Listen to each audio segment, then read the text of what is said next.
자, 우리 네이버 주주님들 반갑습니다. 원프로입니다. 자, 오늘 개장하자마자 코스피가 9,300을 찍으면서 다시 한번 역대 최고점을 경신을 했는데, 이렇게 올라갈 때는 내 종목이 같이 안 올라가더니 이렇게 갭을 메우는 하락이 발생할 때는 현재 우리 종목들이 이렇게 같이 내려가고 있죠. 그래서 좀 상당히 억울한 부분이 있는데, 삼전닉스를 빼면 전부 다 똑같이 겪고 있는 상황들이에요. 다른 종목들도 좀 같이 맞고 있는데, 사실 그럼에도 불구하고 삼전닉스가 계속 잘 돼야 그 다음 우리 차례가 온다는 점을 좀 인지하셨으면 좋겠어요. 얘네들이 지속적으로 계속 잘 되면서 어느 정도의 수급이나 유동성들을 계속 유지를 해줘야 그 수급에 대한 쏠림이 해소가 될 때 일정 부분 AI로 넘어오면서 그때부터 이제 우리 종목들이 상승 사이클이 시작되거든요. 그래서 지속적으로 삼전닉스가 이렇게 꺾이지 않고 계속 유지를 해주면서 어느 정도 보합세로 전환이 돼줘야, 그래야 그 다음 스텝이 AI 쪽으로 넘어온다, 이렇게 생각하시면 좋겠습니다. 이게 삼전닉스로 인한 그런 상승이라고 하더라도 사실 이건 미장에서도 반도체 사이클이 진행되면서 마찬가지로 발생하는 현상이거든요. 그렇기 때문에 뭐 우리나라만 국내 증시에서만 나타나는 그런 현상은 아니기 때문에 우리가 어느 정도는 받아들일 필요가 있겠고, 그 다음 차례가 우리라는 건 기정사실이기 때문에 전혀 조급할 필요가 없습니다. 우리 주주님들, 아무래도 이런 부분들에서 수급이 쏠린 거는 단타꾼들의 영향이 좀 더 큰 것 같거든요.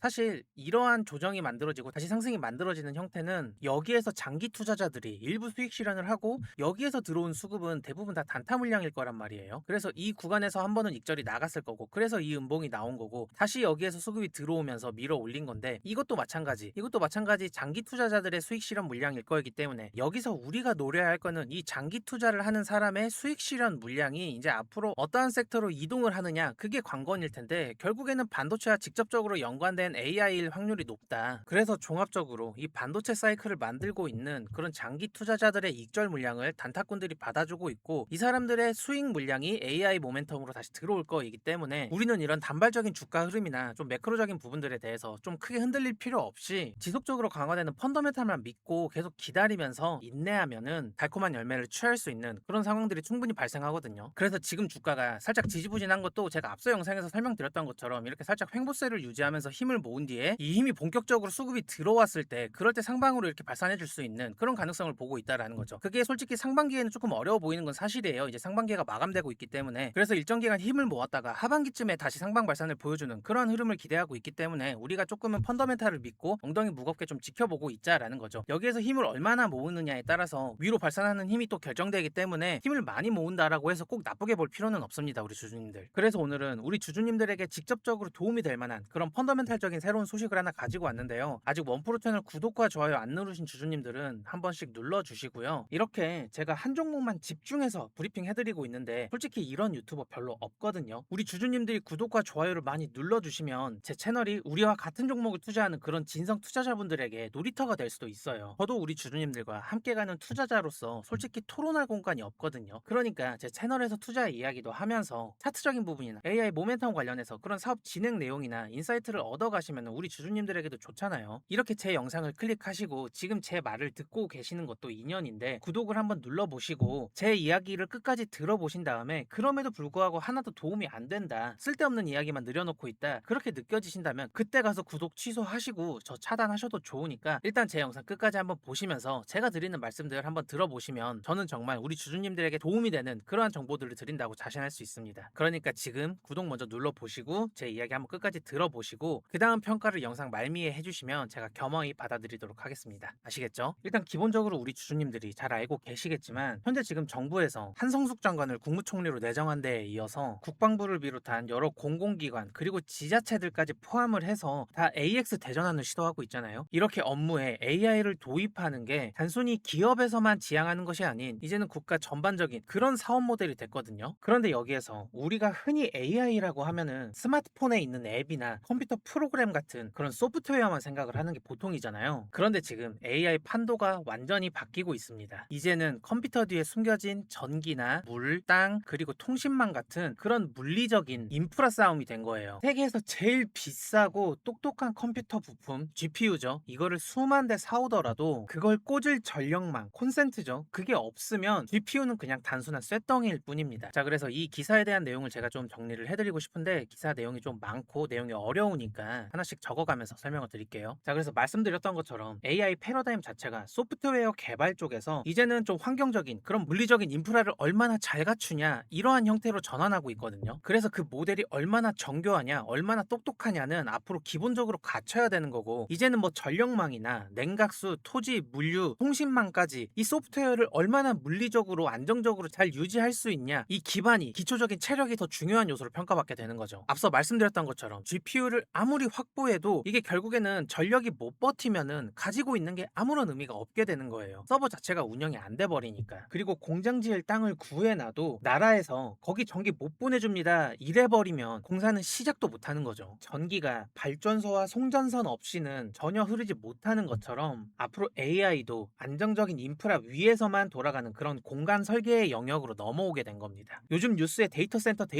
하는 게 결국엔 다 이런 이유 때문에요. 그럼 도대체 AI가 전기를 얼마나 쓰길래 이렇게까지 난리인 걸까요? 조금 쉽게 비유해드리자면 우리가 인터넷에 단어 하나 검색할 때 그럴 때 쓰는 전기보다 AI한테 질문 하나 던질 때 소모되는 전기가 수십 배가 더 많다고 합니다. 그러니까 그냥 AI는 전기 먹는 하마인 거죠. 국제에너지기구에서 발표하길 2030년이 되면 전 세계 데이터 센터가 쓰는 전기가 지금보다 2배 이상 늘어난다고 합니다. 특히 미국 전역에서 사용되는 전기 중에 AI 데이터 센터가 쓰는 비중이 2003년까지만 해도 4.4% 수준이었는데 이게 2년 뒤에 2028년이 되면 12%까지 올라갈 수 있다고 미국 에너지부가 경고했습니다. 나라 전체의 전기 10% 이상을 컴퓨터 건물 하나가 다 먹어치운다는 말이에요. 진짜 엄청나죠. 그래서 맥켄지에서는 2030년까지 이 AI 데이터 센터 인프라에 들어갈 돈만 6.7조 달러라고 예상했는데 6.7조 달러는 우리 돈으로 1경 300조입니다. 이 정도의 금액이면 그냥 단순히 컴퓨터 들어가는 건물 몇 개 더 짓는 수준이 아니라는 거, 그거 체감되시나요? 상황이 이렇다 보니 뭐 각국 정부들이나 전 세계 빅테크 기업들이 전기를 확보하기 위해서 진짜 별의별 일들이 다 일어나고 있는데요. 먼저 미국에서는 내년 미국 데이터 센터 전기 수요가 작년 대비 20% 이상 폭증할 거란 전망이 나옵니다. 그래서 다른 곳보다 비교적 전력량이 풍부한 텍사스 같은 곳은 오히려 전력망 규제를 풀어서 데이터 센터를 가스발전소 옆에 붙이려고 난리를 치고 있고, 심지어 마이크로소프트는 전기가 너무 부족하다 보니까 앞전에 사고로 폐쇄됐던 3마일섬 원전 1호기를 다시 가동시켜서 거기에서 나오는 전기를 자기들이 20년 동안 통째로 쓰겠다고 이미 도장까지 찍었습니다. 이게 AI 때문에 멈췄던 원전까지 다시 돌아가는 그런 시대를 지금 우리가 살고 있는 거예요. 그러니까 우리 주주님들, 제가 항상 지금 AI랑 스마트폰 비교하잖아요. 제가 괜히 AI가 스마트폰과 비견되는 그런 혁신이라고 하겠어요? 이렇게 빅테크 기업들이 AI 모멘텀을 계속 지속하고 유지하기 위해서 이런 인프라를 확보하는 작업들을 진행하고 있잖아요. 이게 결국에 지금보다 더 대중화가 된다면 우리가 스마트폰의 빠른 발전을 눈앞에서 봤던 것처럼 AI가 정말 빠르게 발전하는 거를 다시 한번 보게 될 겁니다. 오히려 스마트폰보다 더 빠른 속도로 대중화가 될 수 있어요. 이미 스마트폰이 있으니까 AI를 활용할 수 있는 그런 컴퓨터를 항상 손에 쥐고 다니니까요. 우리가 지금 살고 있는 시대가 그런 시대잖아요. 그런데 웃기게도 이렇게 AI 관련된 시대적인 흐름이 진행되고 있는데 거기에서 유럽은 인프라적인 면에서 사태가 좀 심각합니다. 평소 유럽은 친환경 재생에너지만 쓰다 보니까 전기가 늘 부족하거든요. 특히 아일랜드 더블린 같은 곳은 전기 부족하니까 아예 데이터 센터 짓지 말라 이렇게 아예 문을 걸어버렸습니다. 들어오지 말라고. 빅테크 기업들 들어오지 말고 우리 땅 망치지 말라고 아예 쇄국 정책을 벌이고 있어요. AI 관련해서. 결국